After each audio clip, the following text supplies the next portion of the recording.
Bom, então a gente vai apresentar aí quais são as novidades que esse Decreto Municipal 8903 está trazendo para a gente no licenciamento de atividades.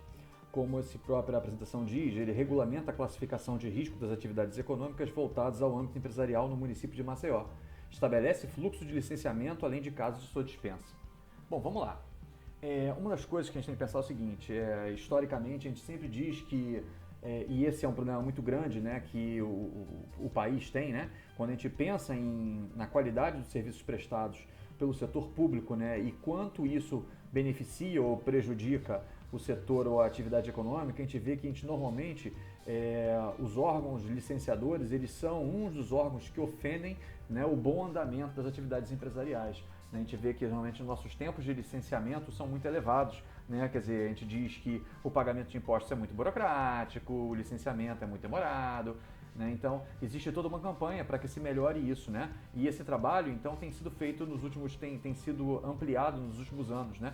Um dos trabalhos então que foi feito nesse sentido foi a Lei de Liberdade Econômica pelo governo federal, né, no ano passado, que é a Lei 13.874/2019. Essa lei, então, traz uma série de elementos interessantes que a gente utilizou, né, ou que a gente pegou como ideia para o nosso trabalho dentro desse decreto. Então, o decreto regulamenta para nós, né, algumas das coisas que estão sendo previstas na Lei de Liberdade Econômica. A Lei de Liberdade Econômica, ela agiu em conjunto com uma resolução CGSIM 51. Essa resolução ela fazia uma série de simplificações na questão de licenciamento de atividades, né, onde ele dispensava, né, 287 atividades econômicas dentro daquelas mais de 1.300 que estão previstas no Código CNAE, né, de terem que passar por licenciamento. E isso foi uma coisa bem interessante que a resolução CGSIM 51 trouxe. Então, a gente está trabalhando num decreto, a gente trabalhou num decreto de modo que a gente tivesse um regramento interno no município de Maceió, né, que fosse válido, né, de modo que a gente pudesse substituir a resolução 51 por algo que a gente considerasse mais adequado ao nosso ambiente.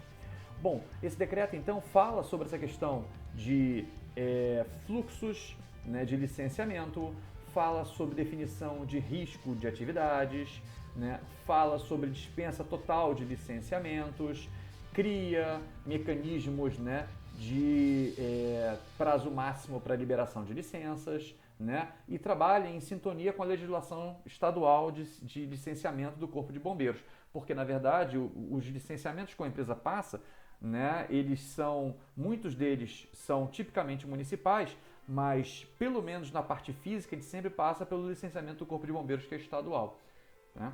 Então vamos falar um pouquinho mais desse decreto. Para a gente falar desse decreto, vamos observar o cenário, né, que nós temos nessa questão de licenciamentos, né? O município, então, como um dos entes federativos, né, com uma série de responsabilidades, ele tem como uma das suas responsabilidades grandes previstas no artigo 30 da Constituição a atuação no ordenamento urbano e nos interesses locais. Então, quando a gente pensa que a gente vai ter atividades econômicas sendo exercidas no município de Maceió, a gente tem que pensar que existe um interesse local que essas atividades elas ocorram sem prejudicar o bem-estar e a saúde dos seus cidadãos, sem prejudicar o meio ambiente, né? Permitindo que as pessoas tenham bem-estar e não tenham incomodidades elevadas com o desenvolvimento dessas atividades, né? Então é esse o papel do município. Obviamente esse papel, né, de zelar pela saúde, pela segurança, pelo meio ambiente, não é exclusivo do município de Maceió, né? Na verdade, a União, né, em certos aspectos ela trabalha licenciamentos ambientais pelo IBAMA, né? O Estado trabalha outros licenciamentos ambientais pelo IMA, então isso depende da amplitude daquele negócio e do grau de impacto, né? Na maioria esmagadora das vezes, né, o licenciamento acaba sendo municipal, por exemplo, no meio ambiente, né? Isso porque o IBAMA em si, como um órgão federal, não conseguiria fazer o licenciamento do país inteiro de todas as ações. Bom, a gente então tem que trabalhar não só no licenciamento, como no monitoramento do risco dessas atividades. Quer dizer, a gente tem que saber se essas atividades estão sendo desenvolvidas de forma correta, se elas realmente continuam não trazendo risco nenhum. Então, não só há uma tarefa de inspeção ou de análise prévia do que vai ser aquela atividade, mas uma tarefa de monitoramento contínuo, né? E o problema, então, do setor público, e isso é muito comum, é que a gente, na verdade, por não saber exatamente o alcance ou o impacto de cada coisa, ou o risco de cada atividade, a gente classificava todas elas como altas e fazia todas elas passarem pelo mesmo tipo de fluxo, todas elas tinham que ser vistas e revistas com muito cuidado, todas elas tinham que passar por uma análise prévia, por vistoria prévia, e isso, na verdade, demandava muito tempo, demandava muito recurso humano, né? E então fazia com que os licenciamentos fossem muito longos, né? E como a gente não conseguia classificar riscos, até por falta de conhecimento tão específico nessas áreas, né, a gente acabava criando filas únicas e filas únicas e longas para todos os tipos de atividades. Né? Isso então é o que a gente conhece tipo assim, das ações de licenciamento, né? Que elas são morosas, são lentas e acabam sendo ineficientes. Né?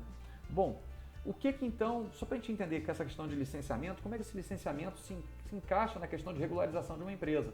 Né? Então, o objetivo do governo é que as empresas estejam regulares, né? É que elas sejam formalizadas, né? E trabalhem de modo a gerar empregos, a contribuir com impostos e taxas, né? De modo que o país esteja mais regular como um todo, né? Com um crescimento mais consistente, né? Nesse sentido de formalização. Bom, então quando a empresa tem que abrir, né, ela tem que passar por um procedimento de regularização. Imagina que você quisesse abrir uma empresa, e eu quero abrir uma empresa no centro da cidade de Maceió, né, e eu quero abrir uma empresa de um comércio de acessórios de vestuário. Né? A gente tem que saber então, na verdade, se é permitido uma atividade desse tipo naquele lugar. Né? Saber se essa atividade, que toda atividade tem um grau de incomodidade, se aquela incomodidade com aquele tamanho que a gente quer ocupar, pode ser feito naquele local. Né? Então esse é o tipo de estudo que se faz antes de se iniciar a atividade. É o que a gente chama de consulta de viabilidade ou consulta prévia. Quando você vai abrir uma empresa, as duas coisas que têm que ser verificadas se o nome da empresa que você quer utilizar pode ser utilizado, se não há nenhum muito assemelhado no estado, né? E se aquela atividade pode ser exercida naquele local, conforme a incomodidade da atividade e as definições de zoneamento do plano diretor. Então, por exemplo, atividades industriais não podem acontecer em zonas residenciais, assim como atividades residenciais não podem ser em zonas industriais, e vice-versa. Então, existe uma segregação, né, de como é que é o funcionamento da cidade, de acordo com aquilo que seria a propensão, né, a melhor utilização daquelas áreas. Tá? Então, beleza. Então, esse é o primeiro estudo. A partir do momento que a empresa consegue passar pela consulta de viabilidade, né, ela tem 30 dias para regularizar o seu registro. Então, se registrar é ir junto ao órgão responsável, que, por exemplo, muitas das vezes é a junta comercial do estado, né, ou cartórios ou a OAB, né, e você vai lá, leva os dados da sua empresa, onde ela vai se registrar e formalizar ali, né, vai ganhar um número de CNPJ que vai ser dado pela Receita Federal, e a partir desse ponto você teria que passar pelos licenciamentos típicos. Quer dizer, você está com a sua empresa regular e você a abriu, já pode começar a operar? Depende. Depende se você pode ou não operar sem licenças. Normalmente, a situação típica era ter que operar com licença. Né? E os licenciamentos que existem, na verdade, são pelo menos 4. Na verdade, são os licenciamentos de funcionamento, que tem a ver com essa consulta de viabilidade, né, e as questões de acessibilidade do local, licenciamentos do Corpo de Bombeiros quanto a incêndio, né, e pânico, né, do estabelecimento, porque os estabelecimentos que têm movimentação de pessoas, elas têm que estar preparados para situações de pânico e incêndio. Né? Nós temos o licenciamento de vigilância sanitária e o de meio ambiente. Então são como se fossem 4 licenciamentos. Dessas áreas, 3 são municipais, ou primordialmente municipais. A vigilância sanitária pode ter coisas feitas pelo Estado e pela União, e o meio ambiente também pode ter coisas feitas pelo Estado e pela União. Ok? Então, toda vez que você vai fazer a abertura de uma empresa, né, ou vai alterar o endereço ou as atividades do seu estabelecimento, você tem que passar por esse processo todo de novo. Uma consulta de viabilidade, ok, você tem 30 dias para registrar aquela consulta que você fez e a partir daí se licenciar naqueles fatos. Então, o que está acontecendo? Né? O que a gente está fazendo de ação para que a gente melhore o ambiente econômico, o ambiente de negócio no município? A gente tentou melhorar essa questão de como é que era o licenciamento. Né? Então, o decreto faz parte de algumas ações que estão sendo tomadas, e uma delas foi, por exemplo, a Lei 6774. A Lei 6774 de 2018, ela trabalhou algumas simplificações na questão de licenciamento, onde a gente começou a separar um pouco melhor a questão das filas de licenciamento, de modo que nem todos os licenciamentos tivessem que passar por vistoria prévia. Tem que passar por vistoria prévia, quer dizer, um agente do órgão licenciador ter que ir no local antes de iniciar o funcionamento, faz com que você tenha que ter muita gente em campo. E, na verdade, não tem tanto pessoal para fazer isso. E isso é uma das razões pelas quais atrasava demais. Né? Então, por exemplo, essa Lei 6774 criou essa definição de, por exemplo, de baixo impacto urbano.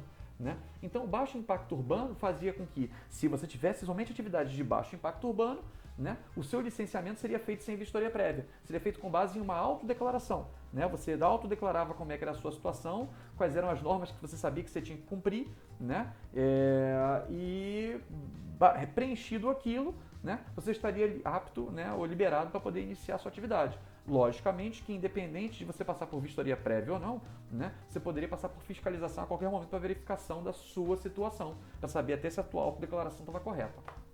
Né? Nessa lei também a gente tentou trabalhar, né, a questão de normatização de uso de imóveis não regularizados ou residenciais, que é um problema muito grande. Né? Pequenos negócios começam em imóveis residenciais e, independente de serem residenciais ou não, muitos dos imóveis da cidade não estão regularizados, quer dizer, não tem registro em cartório, se tem registro em cartório do lote, não tem da construção, então tem diversos problemas que dificultam a regularização e que, pelas regras típicas, né, ou anteriores, impediam a empresa de se estabelecer lá. Então até isso foi permitido, de modo que você não tivesse que estar tão regular em relação à tua construção, e apesar disso ainda poder exercer sua atividade lá. A definição de baixo impacto urbano nessa lei 6774 também fez um grande benefício ao MEI, que definiu que o MEI podia se estabelecer em qualquer local da cidade, independente de qual fosse a sua atividade. Contanto que ele fosse MEI, ele podia passar por essa análise, né, de localização, né, de modo imediato. A vantagem disso e a necessidade disso é que a maioria desses pequenos negócios, que na verdade são a maior parte dos negócios que se abrem, eles iniciam na própria casa do empresário. Então, se inicia na casa do empresário, como é que a gente ia impedir essa atividade de ser exercida, por exemplo, numa zona residencial, né? Então, e essa lei, por exemplo, também criou o Comitê Gestor de Simplificação, né, e Integração de Licenciamentos do município. Foi esse Comitê Gestor que trabalhou esse decreto, né, que hoje é o Decreto 8903. Né? O que o Decreto 8903 traz para nós? Ele traz para a gente a definição de uma matriz de risco e, a partir dessa matriz de risco, o estabelecimento dos fluxos de licenciamento para cada risco que tenha sido classificado. Então, o que é essa matriz de risco? Né? Vou mostrar aqui como é que ele trabalha.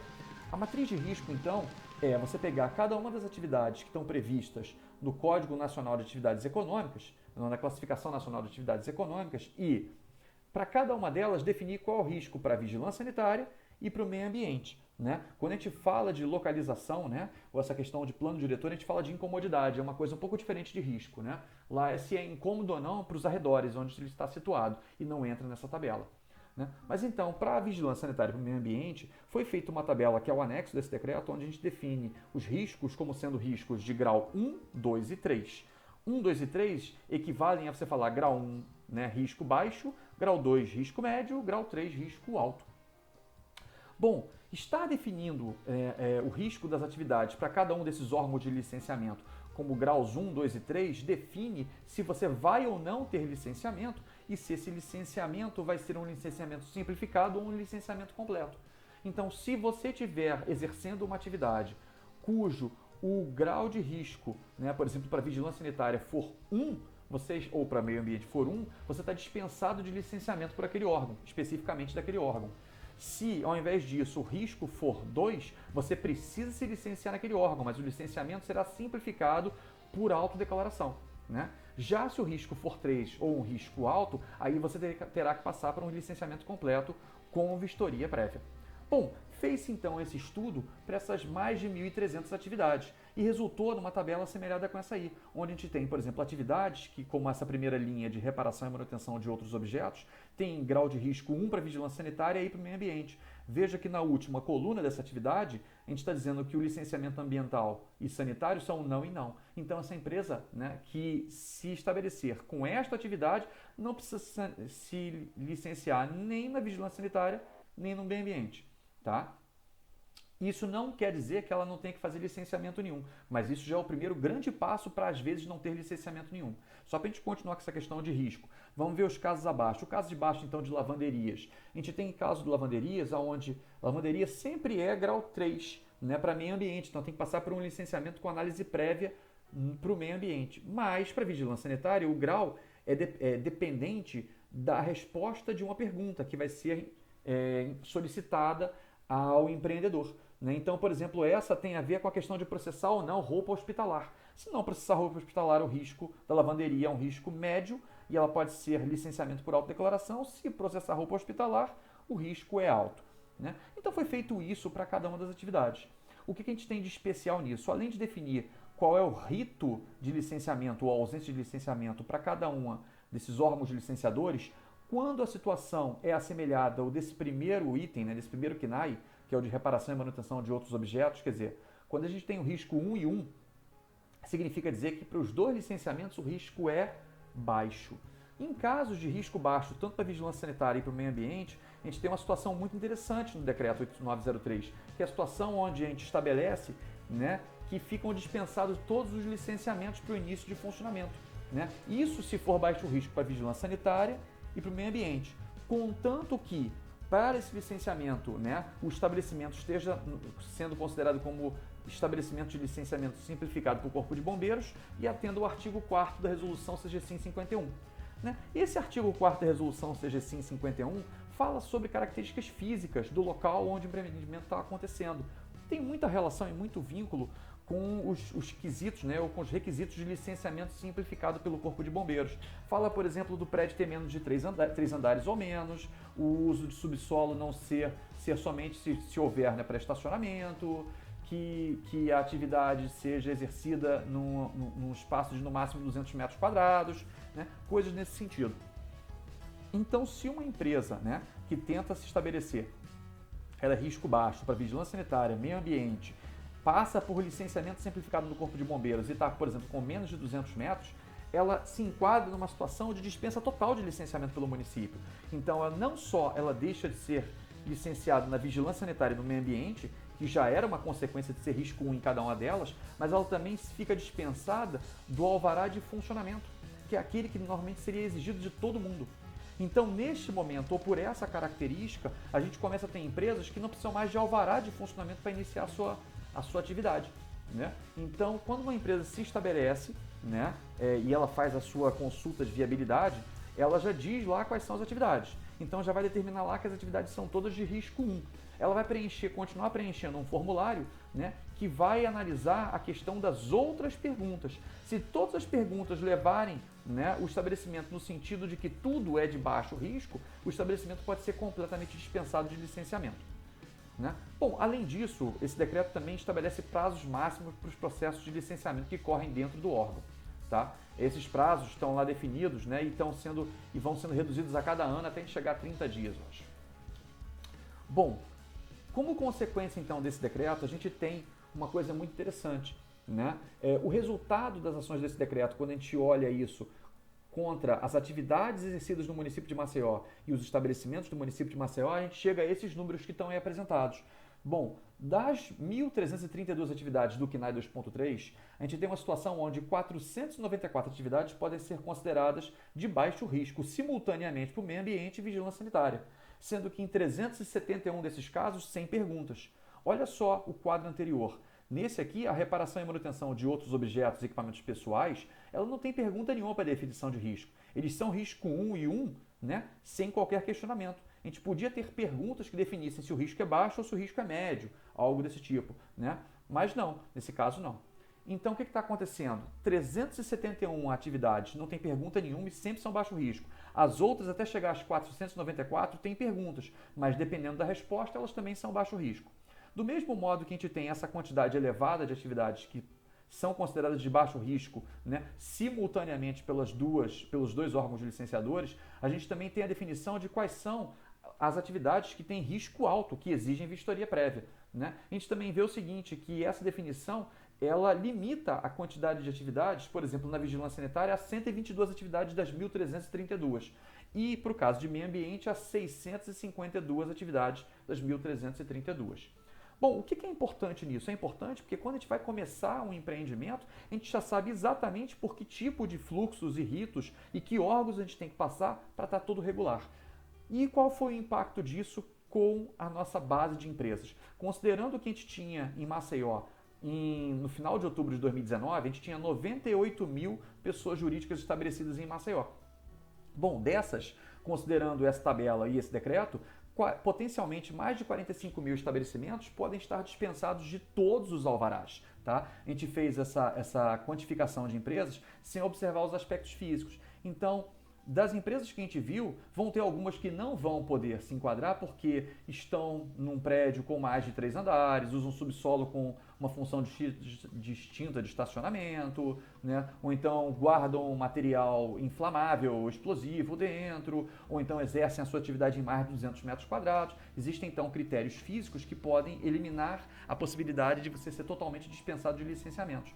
Mas mesmo que você não seja, né, mesmo que você não consiga se enquadrar nessa questão de baixo risco simultâneo, né, em todos os aspectos municipais e ser de licenciamento simplificado no Corpo de Bombeiros, esse decreto, por ter trabalhado bastante essa questão de risco, ele estabeleceu fluxos muito distintos de licenciamento. Então aquela questão de ter uma fila única, onde todo mundo andava por ordem de chegada, independente da relevância ou do risco da atividade, isso mudou completamente. Olha só, nesse último item a gente está falando do enquadramento de risco dos estabelecimentos no melhor caso.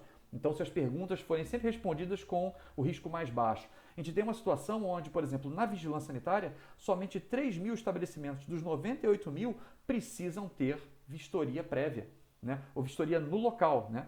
E isso, então, reduz a quantidade de idas a campo de modo significativo, fazendo com que 80 mil, né, dos estabelecimentos possam não ter licenciamento nenhum e 15 mil para a vigilância sanitária. Se tiverem licenciamento, o licenciamento será por autodeclaração. Então veja que na vigilância sanitária, né, a gente reduziu o universo de empresas que deveriam passar lá pela vigilância sanitária de 98 mil para, no máximo, para nesse caso aí, 18 mil, e somente 3 mil delas têm que ter visita prévia antes, ou vistoria prévia antes de iniciar a sua atividade. Do mesmo modo, isso aconteceu também para o meio ambiente. Quer dizer, quando você pega, né, e junta os 69 mil que estão dispensados com os 13 mil que têm licenciamento simplificado, reduz-se bastante a quantidade de empresas que tem que se fazer vistoria prévia antes do início do negócio. Então, isso, né, a gente diz que a gente está dando o quê? Mais transparência em relação ao procedimento, né, e mais celeridade ao processo, porque a gente está realmente trabalhando com maior esforço naquilo que foi considerado efetivamente mais arriscado para o nosso município. E isso são os benefícios, né? Os benefícios mais explícitos que o decreto 8903 trouxe para nós.